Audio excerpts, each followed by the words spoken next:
যদি কাউকে ছাড়তেই হয় তবে সম্পূর্ণভাবেই ছাড়ুন। মায়া, আশা, আকাঙ্ক্ষা সবকিছু থেকে মুক্ত করে দিন তাকে। অর্ধেক রেখে অর্ধেক ছাড়ার কোনো মানে হয় না। তাকে স্মৃতির অন্ধকারে আটকে রেখে সারা জীবন ইমোশনাল অত্যাচার করবেন না। জীবনের শেষ থেকেও নতুন শুরু হয়, কিন্তু সম্পর্ক তা একবার ভাঙলে আর আগের জায়গায় ফেরে না। যে চলে যায় তাকে ঠিক মতো যেতে দিতে শিখতে হয়,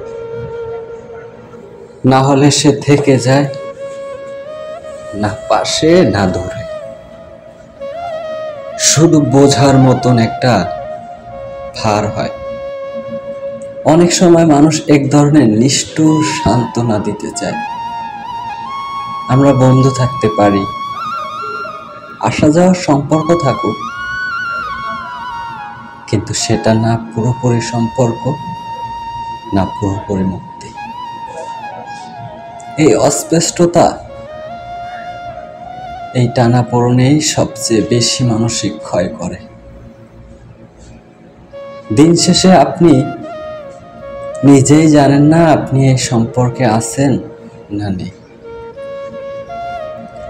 আর কিছু মানুষ তো এতটাই স্বার্থপর, তারা না নিজে ভালো রাখে,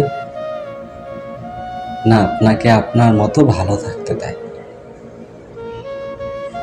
তারা আপনাকে এমন এক দোটানায় ফেলে দেয় যেখানে আপনি তাকে ছাড়তেও পারেন না, আবার ভালোবাসতেও না।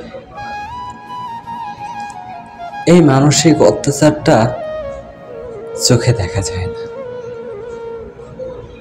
কিন্তু মনের ভেতর এক একটা দেয়াল তৈরি হয় নিজের উপর, ভালোবাসার উপর, জীবনের উপর।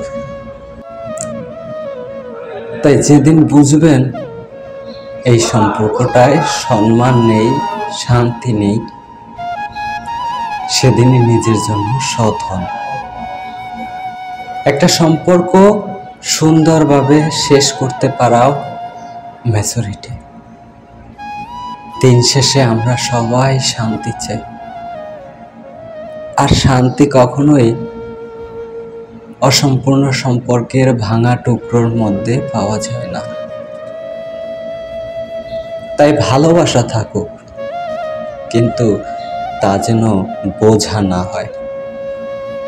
স্মৃতি থাকুক, কিন্তু তা যেন ক্ষত না হয়ে দাঁড়ায়। আর সম্পর্ক না থাকলেও একদিন যদি দেখা, তখন যেন অন্তত মুচকি হেসে বলা যায়, কেমন আছো? এটাই হোক সম্পর্ক শেষ হওয়ার পরও রেখে যাওয়া সম্ভব।